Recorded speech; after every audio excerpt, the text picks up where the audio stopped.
Ça fait un moment que l'on vous tisse cette fameuse nouvelle Omega Spin Master 57. Préparez-vous, enclenchez bien la 4K, placez un petit like et c'est parti.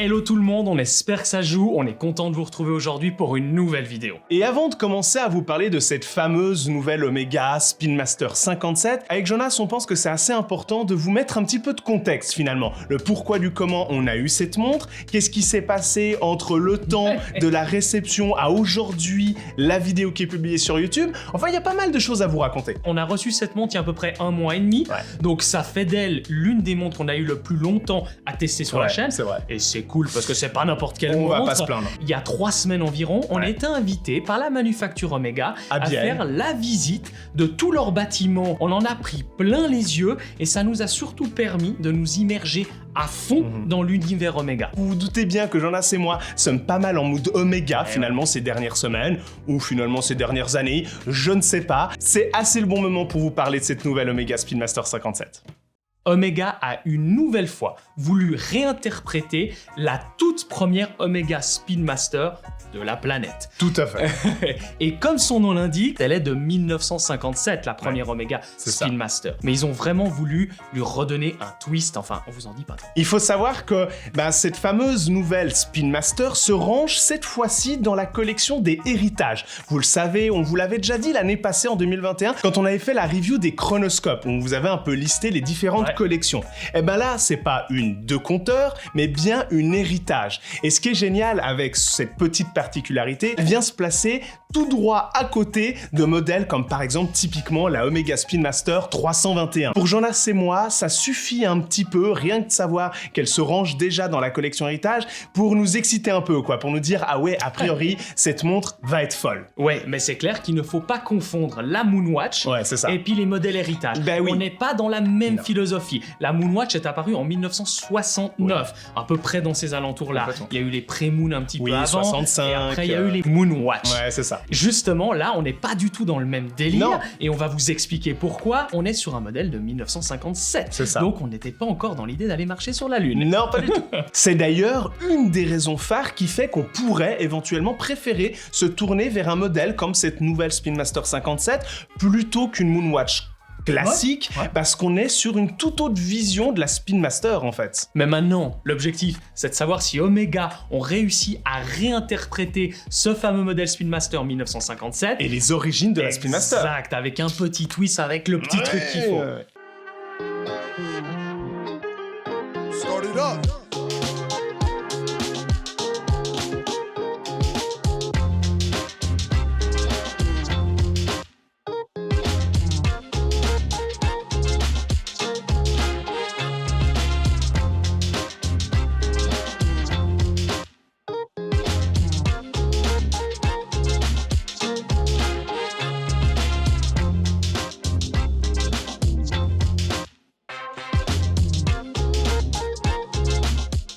Ce qui est hyper intéressant avec cette nouvelle Omega Spin Master 57, c'est qu'Omega ont justement réussi quelque chose d'assez taré. C'est qu'ils ont réussi à mélanger à la fois le style vintage, d'où son côté héritage, et en même temps un style très contemporain, très moderne. En une seule montre, on a 2 visions et 2 approches très différentes de ce que peut être la Spin Master. Ils ont utilisé vraiment des éléments dans cette Spin Master pour faire comprendre qu'elle fait clairement partie de la collection héritage et pour le coup donc vintage. Ouais, c'est ça. On retrouve notamment la fameuse aiguille des heures qui se veut être la Broad Arrow, donc cette fameuse aiguille des heures qui fait office de flèche en fait. Ça c'est typique de l'Omega Spin Master de 1957 et c'est resté très longtemps, jusqu'à, comme on le disait plus tôt, dans les années 1965-1969 où ça s'est perdu. On retrouve aussi une lunette tachymétrique en acier et non pas en aluminium avec un insert comme ce fut le cas sur les Moonwatch pendant très longtemps. Et ça nous donne aussi clairement clairement l'esprit vintage,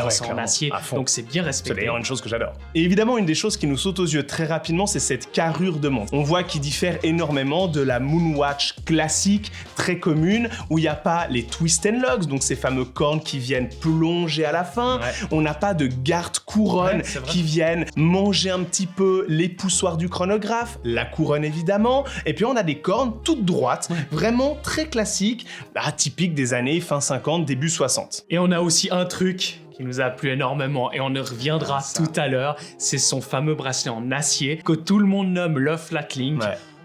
J'ai envie d'en dire plein de trucs, mais on se retrouvera après pour vous en parler. Mais il est très très très important pour la gamme des Spin Master. Exact. C'est tous ces éléments-là qu'on est en train de vous citer qui font que cette montre, ce nouveau modèle de Spin Master, est clairement de la famille des héritages. Elle a tout pour. Mais en même temps, elle a aussi, et c'est ça qui est paradoxal, beaucoup d'éléments esthétiques et aussi techniques qui nous permettent de pouvoir dire que cette montre est quand même beaucoup plus moderne, qu'on n'est pas juste dans une réinterprétation brute pour point d'une manière très puriste quelque part de la Spin Master de 1957. On voit qu'Omega ont voulu faire un petit pied de nez. Et la chose qui nous saute le plus aux yeux, l'élément qu'ils ont rajouté et qui est finalement le bienvenu, c'est ce guichet date qui vient finalement remplacer le 3e compteur pour en laisser plus que 2.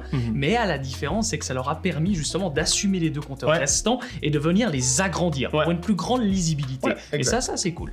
Comme finalement le serait une chronoscope qu'on vous avait présenté en 2021. On a ce côté plus moderne, profiter des dernières technologies qu'Omega ont su mettre en place, avec aussi le fait de se dire que le compteur de droite que vous pourrez voir, qui va finalement vous indiquer combien de temps ça fait que vous avez enclenché votre chronographe, c'est très agréable, très lisible, très efficace, et ça c'est très cool. C'est grâce à son calibre, le 9906 coaxial de chez Omega, encore une fois, un calibre ultra moderne, ultra bien fait, qui donne l'heure à la perfection. Très agréable à regarder. On voit la technologie qui est imputée, qui est mise dans cet Omega. Au final, c'est ça qui nous fait dire, Jean Lasse et moi, que cette montre est très particulière. On est à la fois sur un héritage très assumé, très fidèle à ce que pouvait être effectivement l'Omega Spin Master de 1957 et ses évolutions qu'ont suivi les années après. Et en même temps, on bénéficie d'une technologie, d'ajouts aussi design, qui font nous dire qu'on est quand même en 2022. Et ça, faut admettre qu'Omega a été très fort. Parce que c'est pas n'importe quelle manufacture, pas n'importe quelle marque qui aurait été capable de faire ça. Ils ont pris des ingrédients de 1957, de 1962, des ingrédients de 2022, ils ont pris tout ça, ils ont mis dans un shaker, ils ont remué, et ce qui est sorti, c'est cette montre. Et ça, c'est hyper malin, c'est hyper audacieux, et c'est hyper créatif. Le cocktail parfait de la Spin Master. Et ouais.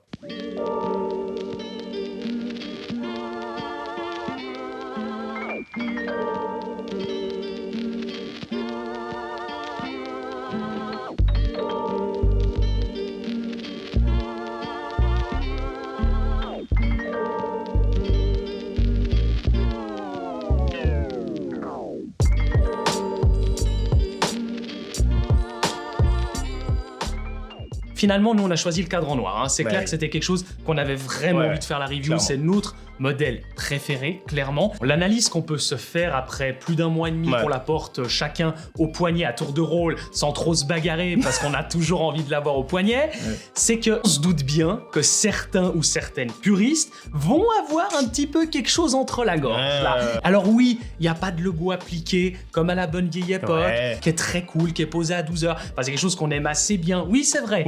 Oui, elle est un peu plus grande que les 40 mm, alors qu'on est habitué pour 1957 dans les 38-39. Alors que là, c'est 40,5 mm. Alors oui, ok, d'accord. Mais comme tu l'as expliqué tout à l'heure, c'est un shaker parfait. C'est pas ce qu'on lui demande. On sait que c'est pas évident pour une manufacture de reprendre à la fois le côté passé, historique, vintage, d'être capable de le prendre, d'amener les technologies maintenant, d'en faire tac tac tac, et que quand la montre elle sort, elle est cool, elle est bien équilibrée. Quand Omega font ça, ils marchent sur une corde raide. C'est pas évident. Un peu trop, boum, tu tombes dans le too much. Pas suffisamment, t'es critiqué, ça joue pas. Et maintenant, on en a un peu ras-le-bol aussi de ces manufactures qui choisissent la solution de facilité, où finalement ils vont prendre exactement le même design que dans les années, etc., où le modèle était sorti, ils vont faire exactement la même chose et c'est fini. C'est un peu facile. Alors oui, c'est beau, oui, ça fait du bien à l'œil de voir des tels modèles exactement similaires aux années 60, etc. C'est pas ce qu'on veut, on est en 2022. Mais on attend d'Omega un peu plus de créativité. Et là, ils l'ont fait. Et ça, c'est cool et ça nous fait du bien.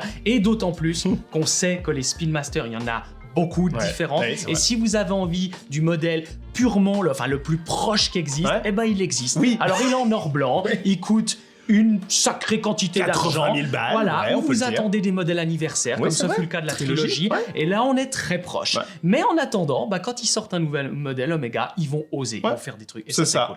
Et pour vous illustrer peut-être un peu plus clairement ce qu'on essaie d'évoquer depuis le début de cette vidéo, on va prendre juste un élément de la montre. C'est le bracelet. Le bracelet acier dont est équipée cette Spin Master 57 est le bracelet original de la Spin Master. C'est-à-dire qu'en 1957, quand la Spin Master fut créée, c'est vraiment ce bracelet-là qu'on appelle dans le cercle très respecté des fans de Spin Master le Flat Link.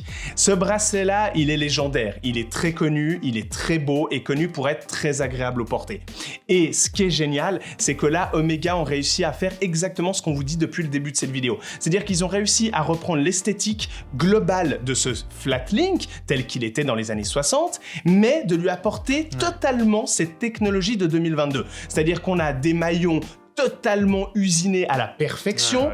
On a un look vintage, mais en même temps on sent que le traitement des polis, etc. est très bien exécuté. Le fermoir bénéficie d'un truc très cool, c'est un micro-ajustement, plus, moins, donc une petite possibilité de jouer au poignet. Sans outils, sans rien. Exact. On le fait direct, donc c'est très cool. C'est hyper agréable. Il y a plein de choses comme ça qui nous font dire que ce bracelet a gardé le charme vintage de l'époque. En même temps, visuellement, on sent qu'il est moderne. Et au porté, je vous promets, c'est pas une blague, vous savez peut-être à quel point je suis personnellement pas très fan des bracelets acier quand il s'agit d'une montre, et ben pourtant là, je crois que c'est le plus beau et le plus confortable bracelet que je n'ai jamais porté. Bon, vous l'aurez compris, on est 100% sous le charme de cette nouvelle Spin Master, à tel point qu'on l'a porté quasiment tous les jours, qu'on vous a beaucoup teasé sur Instagram. On sait, cette vidéo s'est fait un peu attendre, mais c'est pour mieux vous en parler parfaitement. On a été immergé dans le mood Omega.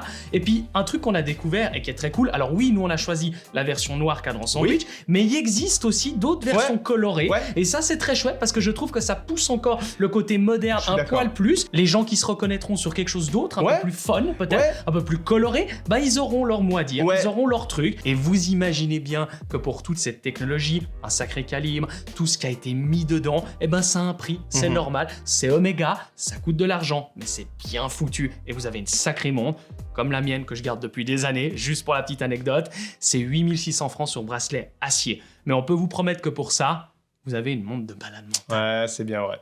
Pour résumer cette vidéo, c'est ça. C'est hyper cool de voir que l'une de nos manufactures préférées, Jonas et moi, a réussi encore une fois un exploit de créativité, d'ambition, d'audace, de réussir à reprendre les origines de la Spin Master en 1957, de reprendre les technologies de 2022, les codes esthétiques aussi de 2022, de faire un petit coup de shaker et de nous sortir un truc de dingue. Nous, on est très fans, on félicite Omega pour cette sortie, c'est vraiment cool. Mais nous, on est aussi très curieux de savoir dans les commentaires ce que vous pensez de tout ça. Est-ce que vous êtes d'accord avec notre analyse? Est-ce que vous aimez cette montre? Quel coloris aussi de cette 57 vous préférez? Donc dites-nous tout ça dans les commentaires, ça nous ferait vraiment plaisir. Et comme d'habitude, n'oubliez pas de liker cette vidéo, de la partager, à voir toutes les autres vidéos qu'on a fait sur Omega parce que c'est loin de là la première, à nous suivre parce que ça c'est le principal. Et comme d'habitude, on se retrouve sur une prochaine vidéo et n'oubliez pas d'ici là, soyez à l'heure.